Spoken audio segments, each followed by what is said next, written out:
Je suis très heureux de te retrouver afin de continuer de tirer les leçons des différentes expériences de la vie que nous faisons.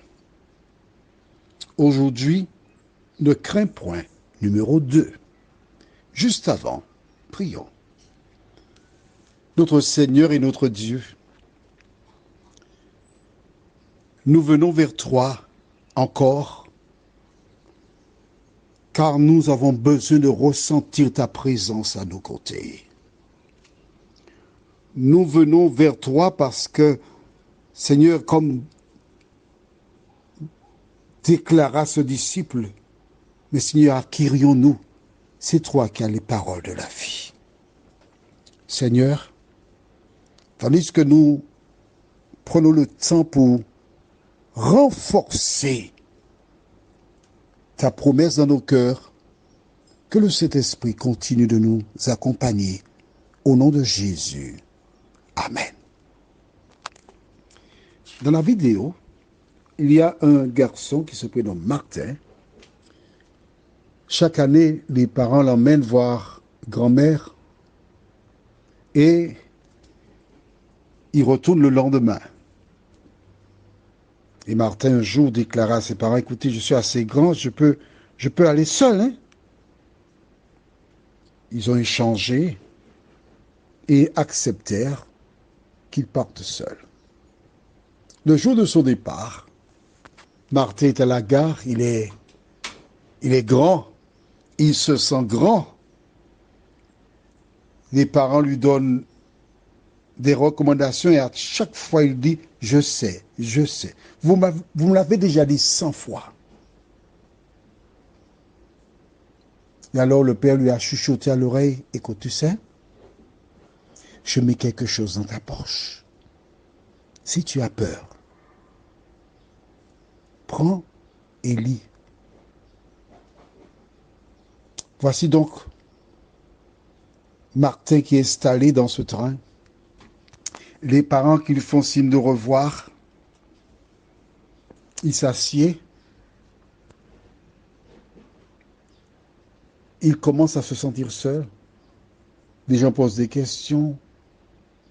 On est même triste qu'il soit seul.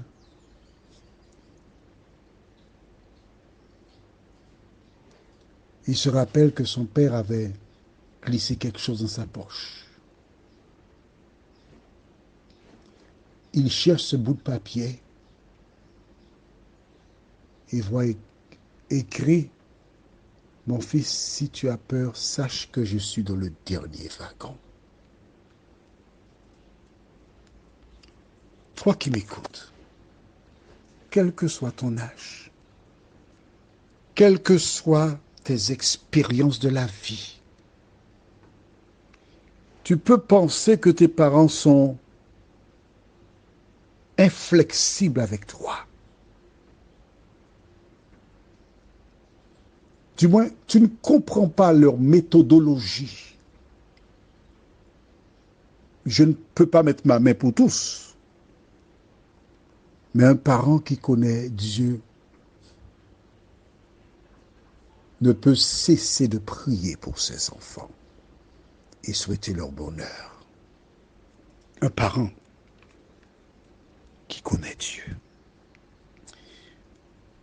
J'ai trouvé cela magnifique. C'est pourquoi je fais des éditions spéciales, car à travers les expériences des uns et des autres, je vois la main de Dieu. Alors nous irons sans plus tarder dans le livre de 2 Rois chapitre 6, les versets 8 à 17.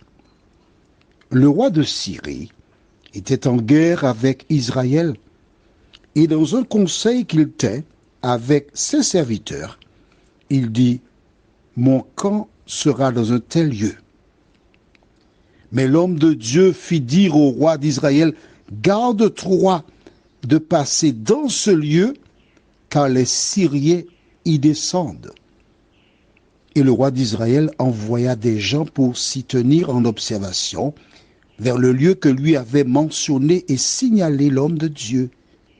Cela arriva non pas une fois, ni 2 fois.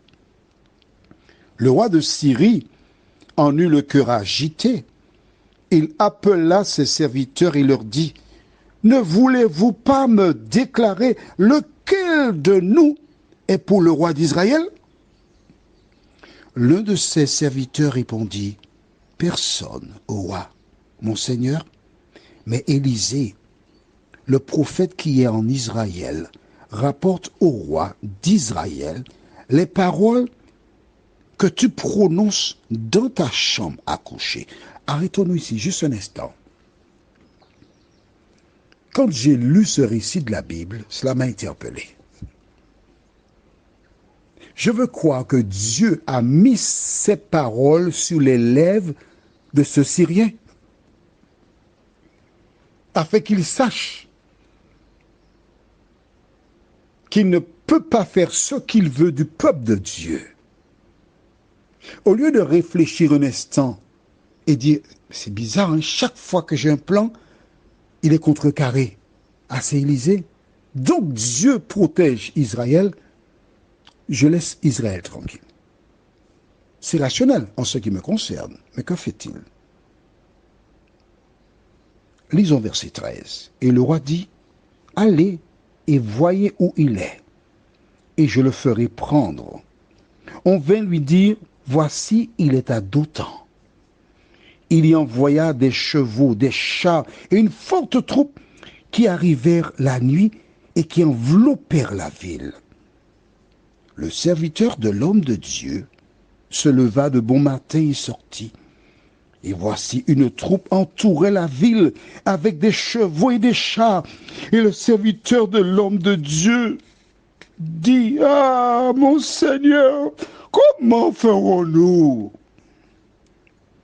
Il répondit, « Ne crains point, car ceux qui sont avec nous sont en plus grand nombre que ceux qui sont avec eux. » Élisée pria et dit, « Éternel, ouvre ses yeux pour qu'il voie. » Et l'Éternel ouvrit les yeux du serviteur qui vit la montagne pleine de chevaux et de chars de feu autour d'Élisée.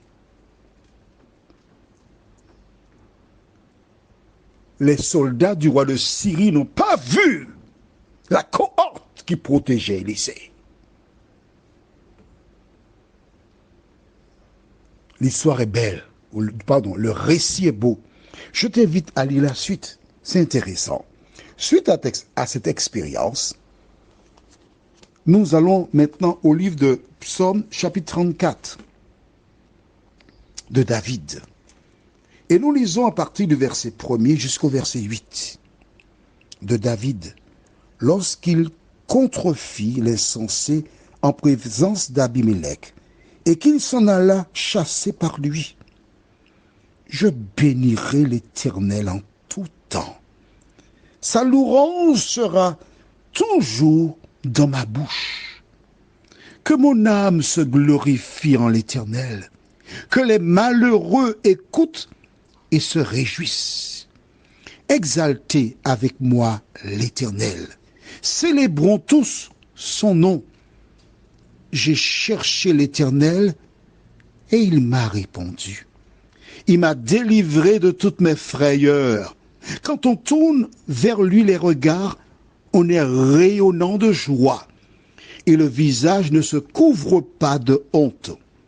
Quand un malheureux crie, l'Éternel entend et il le sauve de toutes ses détresses. L'ange de l'Éternel campe autour de ceux qui le craignent et il les arrache au danger. Vois-tu, les anges de Dieu, avec des chars de feu, avaient protégé Élisée. David aussi eut une expérience similaire. Toi, tu peux avoir une expérience comme la leur, si seulement l'Éternel est ton berger. Prions. Seigneur, qu'est-ce que ce fut rassurant pour Martin de lire sur le feuillet « Je suis dans le dernier wagon ». Seigneur, nous sommes des passagers sur cette terre. Mais nous sommes heureux parce que tu nous as déclaré dans Matthieu 28, verset 20, « Et voici, je suis avec vous tous les jours, jusqu'à la fin du monde. » Merci pour ta présence. Merci pour ton amour. Merci pour la grâce. Merci pour le salut. Nous t'avons prié au nom de Jésus pour ta gloire éternelle. Amen. Je te souhaite une bonne journée en te rappelant que Jésus est avec toi.